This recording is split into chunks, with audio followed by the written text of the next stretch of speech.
اعوذ باللہ السمیع العلیم من الشیطان الرجیم بسم اللہ الرحمن الرحیم وبہ نستعین انہ خیر ناصر ومعین وصلی اللہ علی سیدنا محمد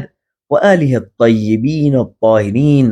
اللہم صلی علی محمد وآل محمد۔ عزیزان گرامی، سامعین محترم، کاروان عطرت، السلام علیکم ورحمۃ اللہ وبرکاتہ۔ عزیزان گرامی، ایک سوال جس نے انسانوں کے ذہن کو کافی عرصے سے مشغول رکھا ہوا ہے اور ان کو سوچنے پر مجبور کرتا ہے، وہ یہ ہے کہ ہم کیوں خلق کیے گئے، پروردگار متعال نے ہمیں کیوں بنایا اور ہمارے اس دنیا میں آنے کی کیا وجہ ہے۔ اس حوالے سے عزیزان گرامی، قرآن مجید کی ایک آیت جس کو ہم بڑا نظر انداز کرتے ہیں، لیکن اس نے دو ٹوک بات ہمیں بتائی ہے اور بالکل واضح ہمیں بتا دیا ہے کہ خلقت کا ہدف کیا ہے۔ وہ آیت ہے کہ وَمَا خَلَقْتُ الْجِنَّ وَالْإِنسَ إِلَّا لِيَعْبُدُونَ، کہ اللہ سبحانہ وتعالیٰ فرماتا ہے کہ میں نے خلق نہیں کیا جنات اور انسانوں کو مگر اس کے لیے کہ وہ میری عبادت کریں۔ عزیزان گرامی، یہاں پر پروردگار متعال نے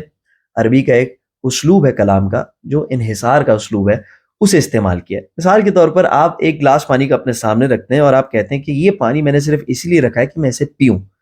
یعنی کیا؟ یعنی اب آپ تمام دوسرے کام جو اس پانی سے انجام دیے جا سکتے ہیں وہ آپ انجام نہیں دیں گے، آپ اس سے دھوئیں گے نہیں، آپ اس سے وضو نہیں کریں گے، آپ پودوں کو یہ پانی نہیں پلا سکتے، آپ صرف اور صرف یہ پانی سے اپنی پیاس بجھا سکتے ہیں۔ اسی طریقے سے پروردگار متعال نے اس آیے کریمہ میں ارشاد فرمایا ہے کہ اگر کوئی بھی اور ہدف ہو سکتا تھا خلقت کا جنات اور انسانوں کی تو وہ ہدف نہیں ہے۔ وَمَا خَلَقْتُ الْجِنَّ وَالْإِنسَ إِلَّا، تو پھر کون سا ہدف ہے؟ لِيَعْبُدُونَ، ایک ہی صرف ہدف بچتا ہے کہ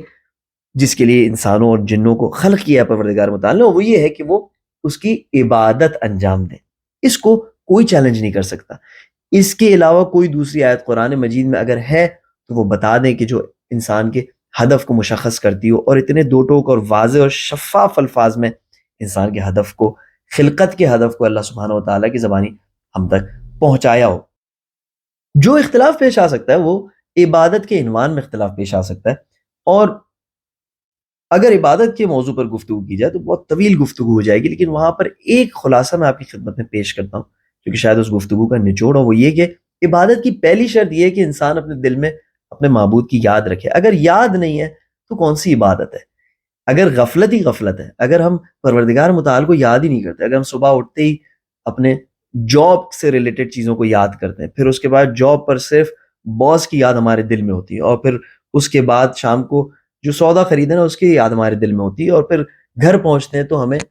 بچوں کی یاد آتی ہے اور مختلف چیزوں کی یادیں، جو پینڈنگ کام ہیں، جو روزمرہ کے مسائل ہیں، ہمارے دلوں کو انہوں نے اگر مشغول کیا ہوا ہے تو پروردگار متعال کی یاد کہاں ہے؟ اور اگر یاد نہیں ہے تو عبادت نہیں ہے، اور اگر عبادت نہیں ہے تو اس ہدف کو ہم کیسے پورا کر رہے ہیں کہ جس کے لیے پروردگار متعال نے ہمیں خلق فرمایا ہے؟ اور اگر ہدف کو پورا نہیں کر رہے تو سکون کیسے آ سکتا ہے؟ اللہ سبحانہ وتعالیٰ دوسری آیت میں فرماتا ہے کہ الا بذکر اللہ تطمئن القلوب،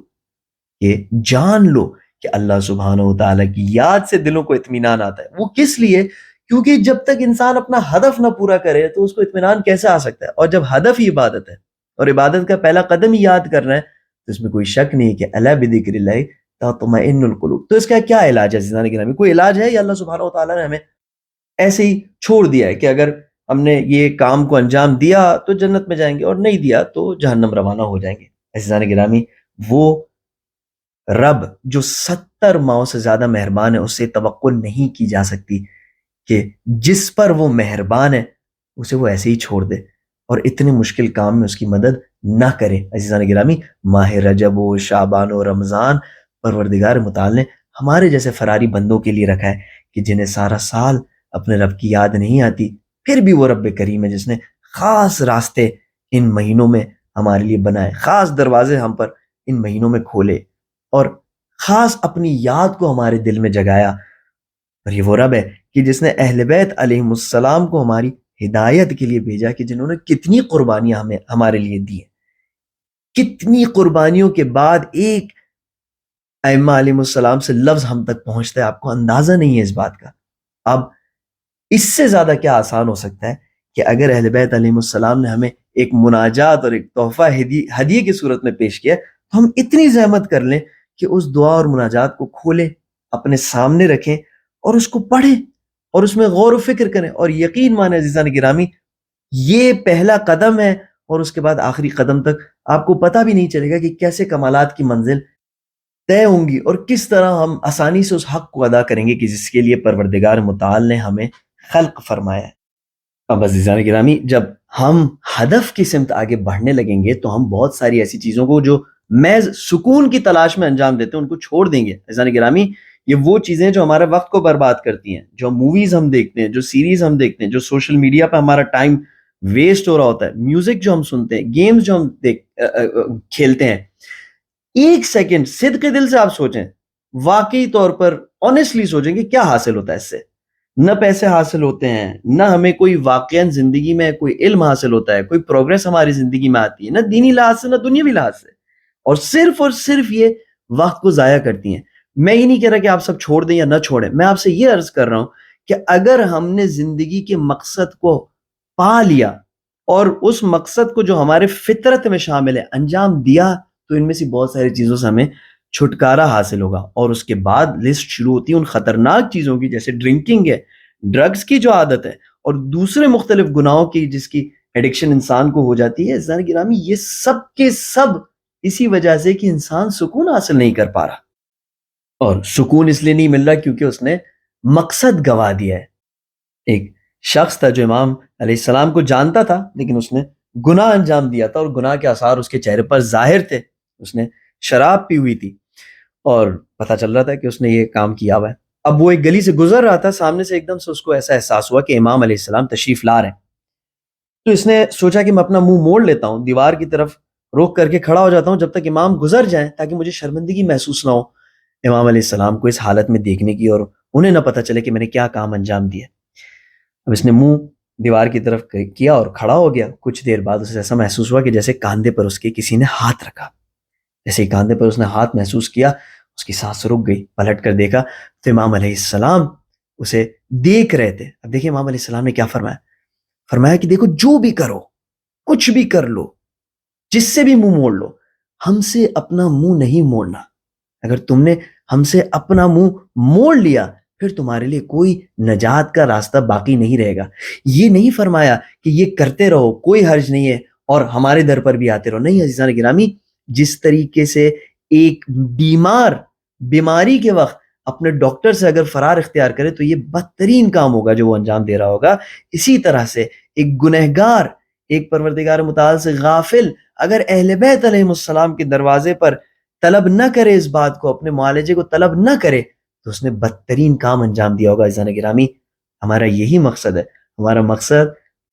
اہل بیت علیہ السلام کے در پہ جا کے وہ دوائیں حاصل کرنی ہے کہ جو ہماری بیماریوں کا علاج ہے۔ کبھی ہمیں یا من ارجو لکل خیر کی دوا ملتی ہے، کبھی خواب الوافدون علی غیرک کی ہمیں دوا ملتی ہے، اور کبھی یا من یملک حوائج السائلین کی ہمیں دوا ملتی ہے، اور ماہ شعبان میں ہمیں مناجات شعبانیہ کی دوا ملتی ہے جو کہ مولا علی علیہ السلام کے در سے ہمیں حاصل ہوئی ہے۔ عزیزان گرامی یہ وہ طریقہ ہے کہ جس کے ذریعے ہم مرنے سے پہلے کوئی نہ کوئی اپنا حل ڈھونڈ سکتے ہیں، تلاش کر سکتے ہیں، ورنہ عمر گزر جائے گی ان چیزوں میں، مختلف عجیب و غریب چیزوں میں ہم اپنا سکون تلاش کرتے رہیں گے، لیکن جن کے محبت کا ہم دعویٰ کرتے ہیں، جن کی اطاعت کا ہم دعویٰ کرتے ہیں، خدا نخواستہ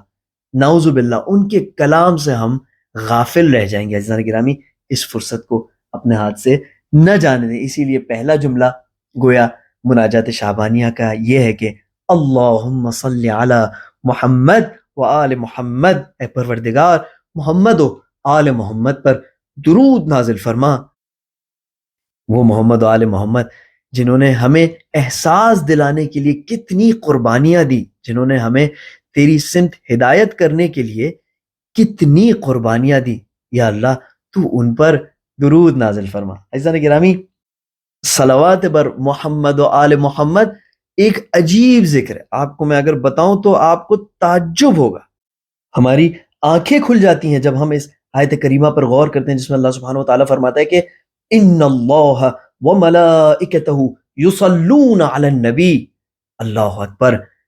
بے شک اللہ اور اس کے ملائکہ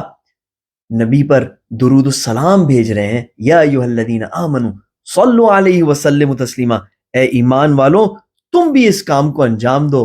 اور ہم دیکھتے ہیں کہ یہ وہ عمل ہے کہ جسے پروردگار متعال خود بھی انجام دے رہا ہے, فرشتے بھی انجام دے رہے ہیں,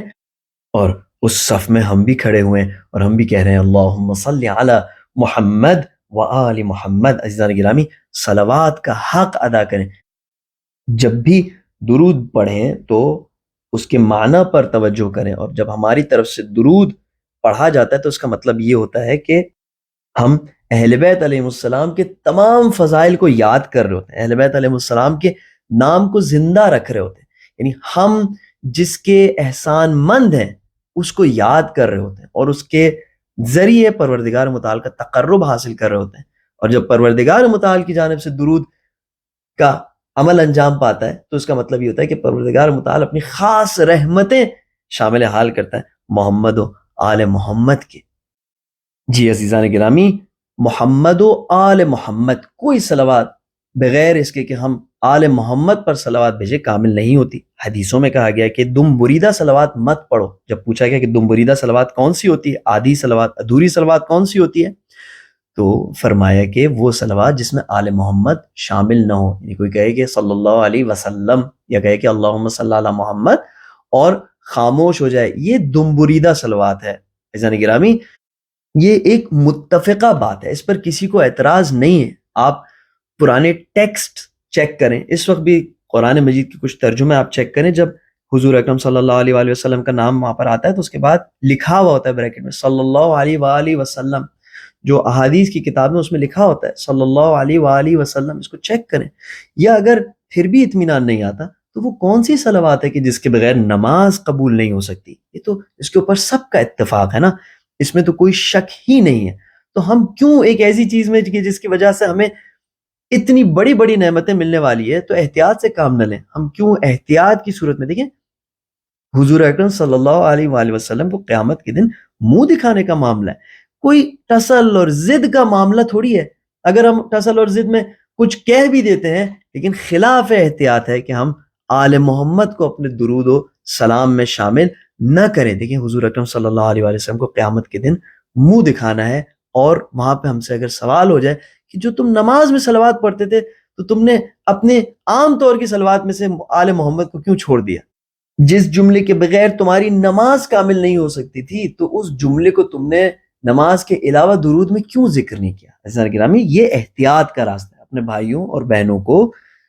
جو ہمارے ساتھ دوسرے عقائد میں اختلاف رکھتے ہیں انہیں آرام سے سمجھیں, انہیں ضد میں نہ ڈال دیں, ٹسل میں نہ ڈال دیں. کبھی کبھار ہم اس انداز سے بحث کرتے ہیں کہ سامنے والا ضد میں آ جاتا ہے, ایسا نہ کریں. ایک سمپل سوال پوچھیں کہ دیکھیں احتیاط کیا ہے. اگر کل حضور اکرم صلی اللہ علیہ وآلہ وسلم نے تم سے سوال کر لیا کہ کیوں ادھوری صلوات پڑھی تو تم کیا جواب دو گے؟